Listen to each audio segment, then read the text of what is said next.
11 sa 33 ka mga namatay sa linog sa Bugo City gihaya sa usalang ka lugar. Samtang lakip sa mga grabing nagusbat nga epekto sa kusog nga linog mao ang mga nitso sa usa ka sementeryo sa Bugo. Gikan sa Northern Cebu aniya ang live report ni Fem Ridumabok. Fem, kumusta diha sa norte?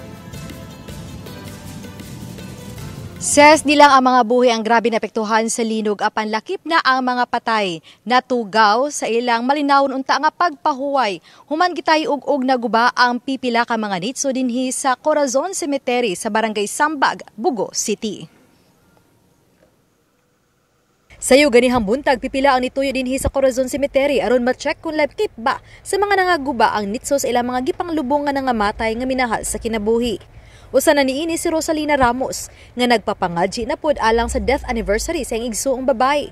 Ilabi na nga nagsingabot ang adlaw sa mga patay. Matud niya nga gahapon pa unta niya gusto nga duawon ang lubong sa iyang igsuon aron masusi. Apan nabisi usab kay grabing apektado ang ilang panimay. Super okay lang pero ano din meron din parang nag-move siya.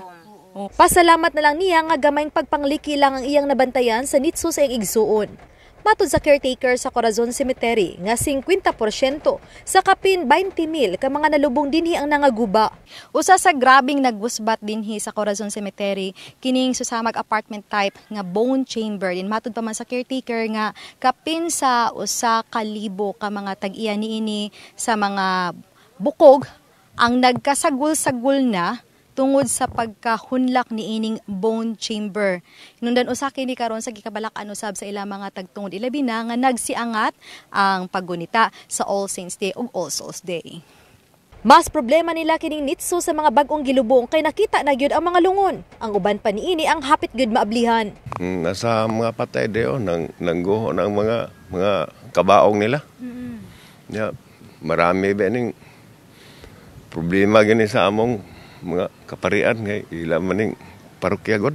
Ang Corazon Cemetery usa ka pribadong samang nga giduma sa San Vicente Fer Parish. Panawagan nila sa mga pamilya sa mga gilubong sa maong samang nga sabton sila kay nagpaabot pa usab sila sa mando gikan sa kaparian.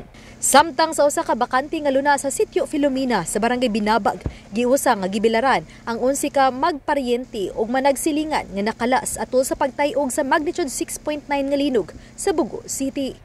Usa niini ang giisip nga bayani sa iyang pamilya, ang 17 anyos nga si Lady Jane Itang. Iyang naluwas ang iyang mga ginikanan ug tulo ka mga igsuon, lakip na niini ang duha pa ka bulan nga masuso. Matud pa nakagawas na unta kini sa ilang panimay sa dihang naglinog, apan nibalik aron matabangan ang iyang pamilya. Grabing kaguol man ang gibati sa iyang ginikanan sa iyang pagkamatay. Aban dako usab og pasalamat ang iyang inahan ug amahan sa sakripisyo nga gihimo ni Lady Jane. Tinawag kami lahat ng papa niya, yung bibi namin, sabi niya, pa, ma, si bibi, anuhan nyo, dapaan nyo. Tapos dinapaan din kami lahat. Ginanon niya kami lahat. Siya, po niya, siya yung natamaan sa ano. Sama sa anak ko na sinakripisyo ng buhay dahil sa kami. Dili usab pa madawat ni Mark ang nahitabo sa duha niya ka anak lalaki nga nag-edad og 10 ug 5 anyos. Wala siya sa ilang panimay atol sa pagtay-og kaya naa sa Cebu City na narbaho. Gisuwayan matud pa siyang asawa nga maluwas ang mga anak apan napuruhan gyud ang mga bata sa mga nahulog nga dagkong bato sa ilang panimay. Sobrang sakit ma'am. Hindi ko matanggap sa ngayon. Pero unti-unti yung anuhin lang ma'am. Dili sad makadawat si Cristita nga upat sa iyang mga apo, iyang anak ug daughter-in-law ang lakip sa nakalas. Grabe yun.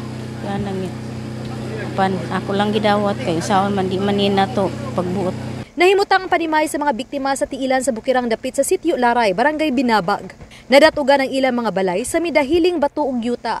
Samtang nangatug na unta atol sa linog niadtong Setyembre 30 sa gabii.